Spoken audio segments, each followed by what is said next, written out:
Página de abertura. Do livro Ceifa de Luz, psicografado por Francisco Cândido Xavier, pelo Espírito Emmanuel. Número da mensagem: 20. Título: Prescrições de Paz. Portanto, não vos inquieteis com o dia de amanhã, pois o amanhã trará os seus cuidados. Jesus, Mateus 6:34.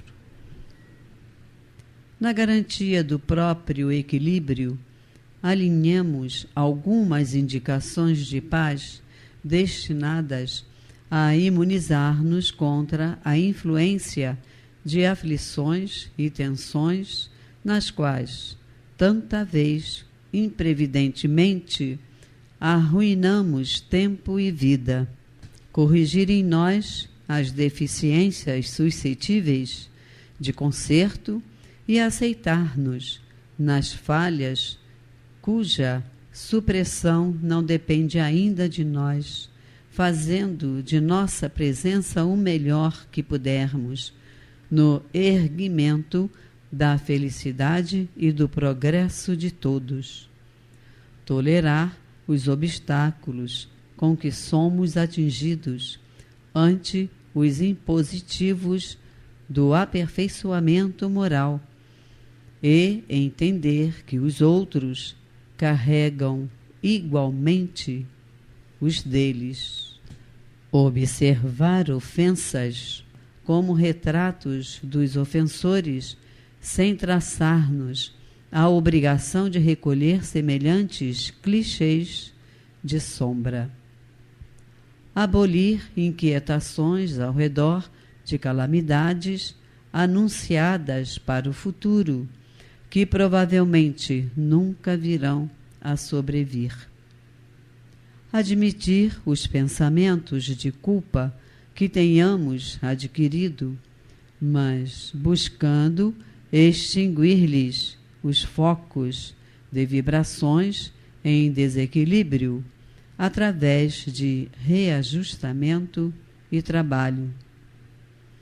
Nem desprezar os entes queridos, nem prejudicá-los com a chamada superproteção, tendente a escravizá-los ao nosso modo de ser. Não exigir do próximo aquilo que o próximo ainda não consegue fazer. Nada pedir sem dar de nós mesmos. Respeitar os pontos de vista alheios, ainda quando se patenteiam contra nós, convencidos quanto devemos estar de que pontos de vista são maneiras, crenças, opiniões e afirmações peculiares a cada um. Não ignorar as crises do mundo, entretanto, reconhecer que, se reequilibrarmos o nosso próprio mundo por dentro, esculpindo-lhe a tranquilidade e a segurança em alicerces de compreensão e atividade, discernimento e serviço, perceberemos de pronto que as crises externas são fenômenos necessários ao burilamento da vida, para que a vida não se tresmalhe da rota que as leis do universo lhe assinalam no rumo da perfeição. Emmanuel. E agora, a palestra. Queridos irmãos de jornada, hoje daremos continuidade ao estudo de O Livro dos Médiuns, ou Guia dos Médiuns e dos Evocadores. Estamos na segunda parte, que trata das manifestações espíritas, capítulo 20, intitulado Influência Moral do Médium. Nós vamos estudar hoje os itens 227 e 228. Kardec afirma no item 227 que se o médium, quanto à execução, é apenas um instrumento, no tocante à moral exerce grande influência, porque o espírito comunicante identifica-se com o espírito do médium, e para essa identificação é necessário haver simpatia entre eles, e se assim podem se dizer, afinidade. O tradutor Herculano Pires comenta que Kardec estabelece nesse momento uma diferença entre simples simpatia e afinidade, porque a simpatia é às vezes um grau inferior da afinidade, sendo entretanto suficiente para atrair os espíritos, como entre nós atrai as pessoas. Kardec continua: a alma exerce sobre o espírito comunicante uma espécie de atração ou de repulsão, segundo o grau de semelhança ou dessemelhança entre eles. Ora, os bons têm afinidade com os bons e maus com os maus, de onde se segue que as qualidades morais do médium têm influência capital sobre a natureza dos espíritos que se comunicam por seu intermédio. Se o médium é de baixa moral, os espíritos inferiores se agrupam em torno dele e estão sempre prontos a tomar o lugar dos bons espíritos a que ele apelou. As qualidades que atraem de preferência os espíritos bons são a bondade, a benevolência, a simplicidade de coração, amor ao próximo, desprendimento das coisas materiais. Os defeitos que os afastam são o orgulho, o egoísmo, a inveja, o ciúme, o ódio, a cupidez, a sensualidade e todas as paixões pelas quais o homem se apega à matéria. No item seguinte, 228, Kardec continua: todas as imperfeições morais são portas abertas aos espíritos maus, mas a que eles exploram com mais habilidade é o orgulhoso, ou seja, o orgulho, porque essa é a que menos a gente se confessa a si mesmo, a nós mesmos, né? O orgulho tem posto a perder numerosos médiuns dotados das mais belas faculdades, que sem ele seriam instrumentos excelentes e muito úteis. Tornando-se presa de espíritos mentirosos, suas faculdades foram primeiramente pervertidas, depois aniquiladas. Diversos se viram humilhados pelas mais amargas decepções. O orgulho se manifesta nos médiuns por sinais inequívocos, para os quais é necessário chamar a atenção, porque é ele um dos elementos que mais devem despertar a desconfiança sobre a veracidade das suas comunicações. Começa por uma confiança cega na superioridade das comunicações recebidas e na infalibilidade do espírito que a transmite. Ou seja, o médium acredita que aquele espírito que está por ele transmitindo mensagens, ele é infalível, né? E é muito superior. Disso resulta um certo desdém por tudo que não procede deles, que julgam possuir o privilégio da verdade, né? Eles acham que aqueles espíritos que o escolheram para ser o intermediário das comunicações são de ordem superior, né? E como escolheram, se acha também, né, numa situação privilegiada.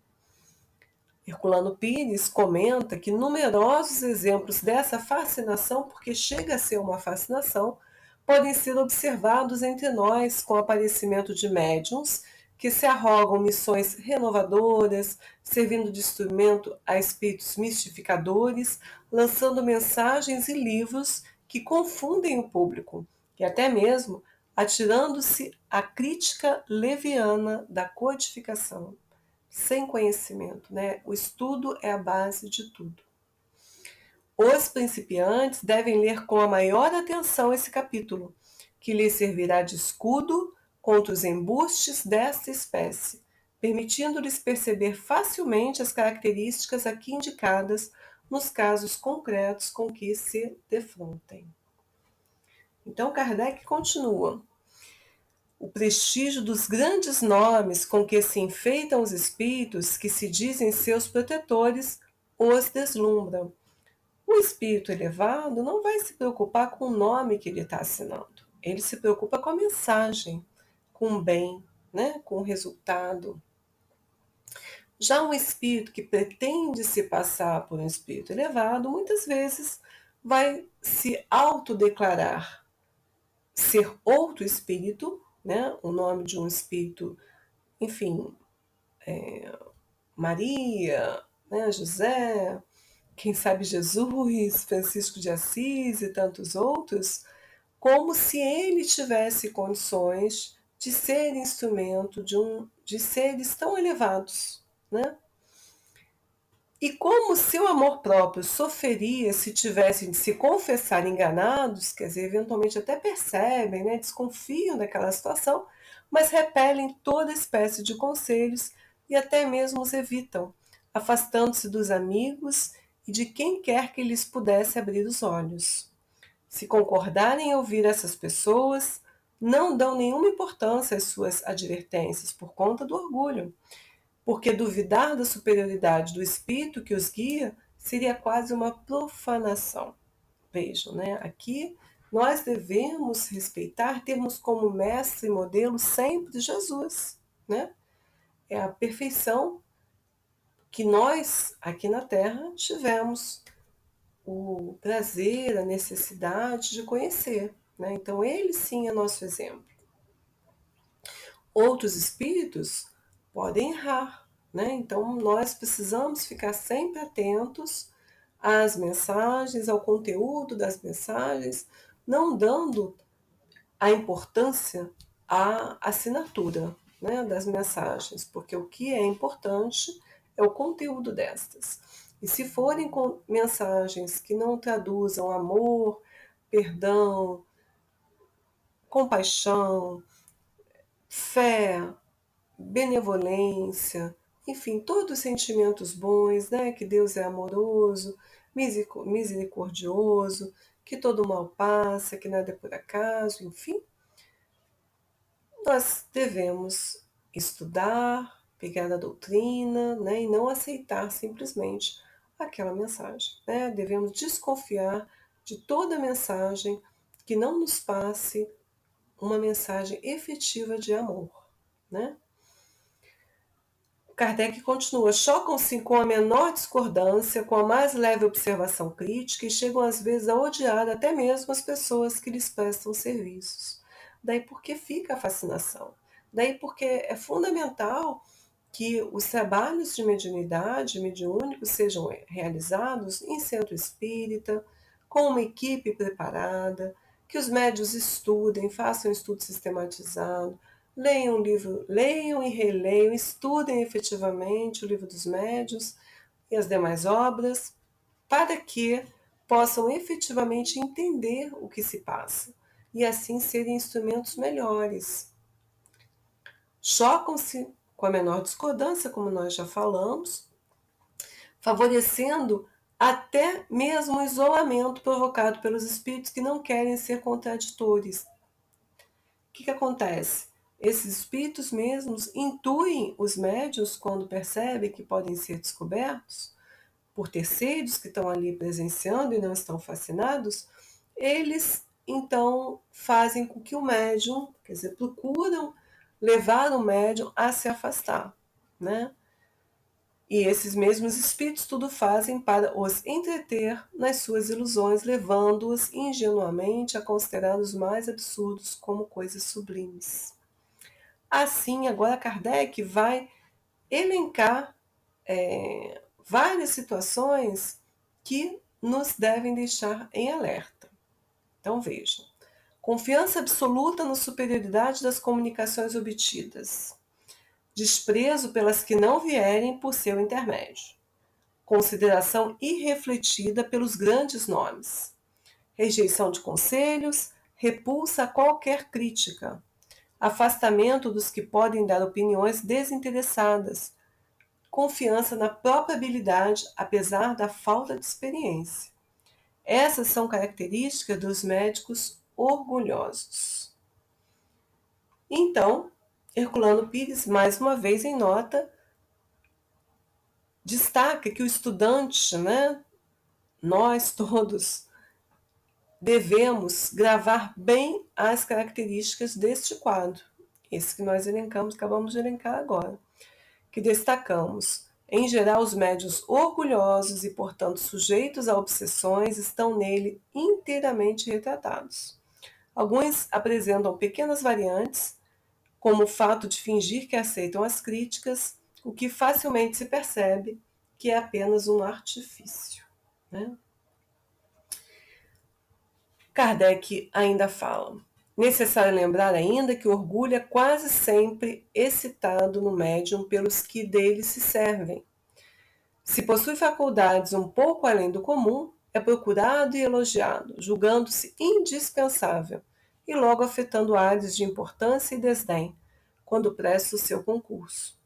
Já tivemos de lamentar várias vezes os elogios feitos a alguns médiuns com a intenção de encorajá-los. Quer dizer, no meio espírita a gente tem muito esse cuidado, né, do elogio, porque como todos nós estamos a caminho, ainda muito distantes da perfeição, né, ainda temos orgulho, vaidade, egoísmo e tantas outras problemas, defeitos que deles advêm, que muitas vezes nós podemos cair em erro com o orgulho. Nós podemos acreditar naquilo que está sendo falado de nós, nos achar de fato especiais, nos achar, enfim, insubstituíveis, etc.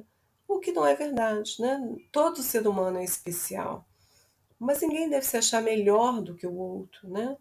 Estamos todos a caminhos da perfeição, todos estudando, todos aprendendo, todos sofrendo e vivendo e sendo, buscando, né, na fé, no dia a dia, superar as próprias dificuldades.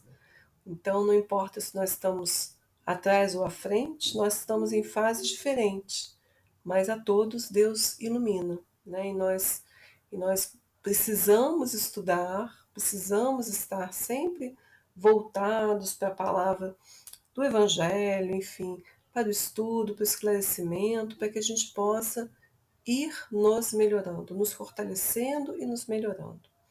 Lá na questão 785 de O Livro dos Espíritas, Kardec pergunta aos espíritos qual o maior obstáculo ao progresso moral. E os espíritos respondem que é o orgulho e o egoísmo, né? Então, meus irmãos, precisamos continuamente fazer a autoanálise sobre nossas atitudes e pensamentos, para que consigamos, desta forma, nos reformar intimamente, né? O objetivo da nossa encarnação é a evolução, é a nossa melhora, até que possamos só pensar, só almejar e só realizar o bem. Que o nosso Pai de amor e bondade nos fortaleça nesse propósito e que tenhamos Jesus, nosso mestre e modelo, como guia, sempre, com suas lições de amor, de fé e de humildade, né? Que Deus nos ampare, nos fortaleça